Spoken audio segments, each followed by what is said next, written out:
if we could see in it, looking at any business, what its future cash inflows or outflows from the business to the owners or from the owners would be over the next, we'll call it 100 years, or until the business is extinct, and then could discount that back at the appropriate interest rate, which I'll get to in a second, that would give us a number for intrinsic value.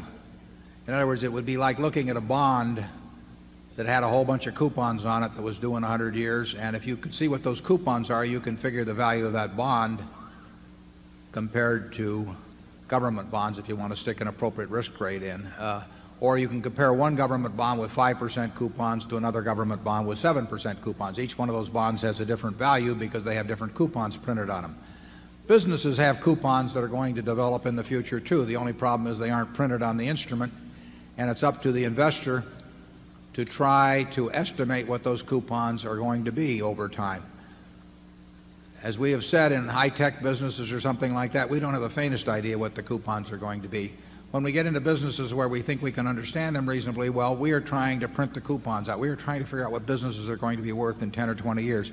When we bought See's Candy in 1972, we had to come to the judgment as to whether we could figure out the competitive forces that would operate, the strengths and weaknesses of the company, and how that would look over a 10 or 20 or 30-year period.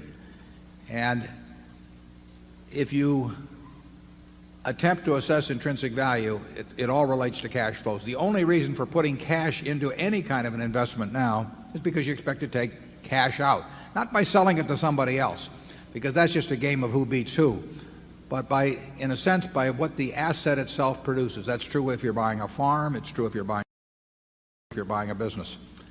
And the filters you described, there are a number of filters which say to us, we don't know what that business is going to be worth in 10 or 20 years, and we can't even make an educated guess. Obviously, we don't think we know to 3 decimal places or 2 decimal places or anything like that, precisely what's going to be produced. But we have a high degree of confidence that we're in the ballpark with certain kinds of businesses. The filters are designed to make sure we're in those kinds of businesses.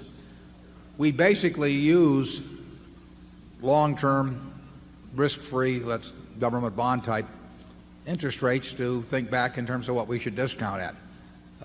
And you know, that's what the game of investment is all about. Investment is putting out money to get more money back later on from the asset, and not by selling it to somebody else, but by what the asset itself will produce.